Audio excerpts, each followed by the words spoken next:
और जितने सीधे साधे भोले भाले बड़े विद्वान पंडित जी, ठीक उसकी विपरीत उनकी पत्नी धुंधली देवी।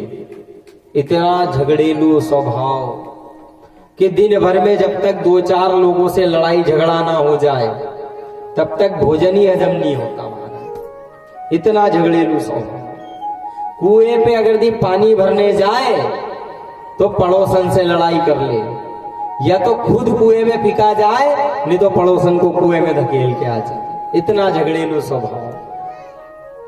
अब महाराज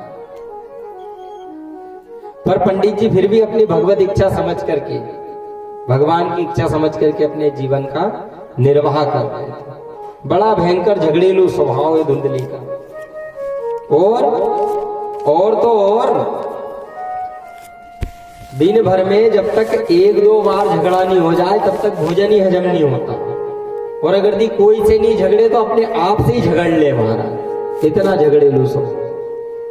सारे गांव वाले परेशान, सारे गांव वाले परेशान धुंधली के मारे।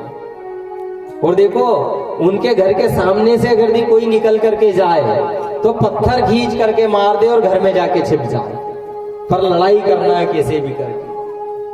इतना झगड़ेलू स्वभाव। गांव वालों ने तो रास्ता ही बदल लिया, चलने का रास्ता ही बदल लिया गांव वालों ने। कुछ समय बाद उस गली से निकलने ही बंद कर दिया। इतने परेशान हो गए। पर फिर भी पंडित जी अपना जीवन निर्वाह कर रहे हैं भगवत इच्छा समझ कर। अब पंडित जी अपनी भगवत इच्छा समझ के जीवन निर्वाह कर रहे थे कि अचानक से पंडित जी के साथ एक घटना हुई। क्या हुआ? पंडित जी के यहाँ सब कुछ, सारी बात की सुविधा है, सब कुछ है, खेती बाड़ी सब कुछ है, विद्वान है, खूब पांडित्य कर्म भी करते हैं, सब कुछ है।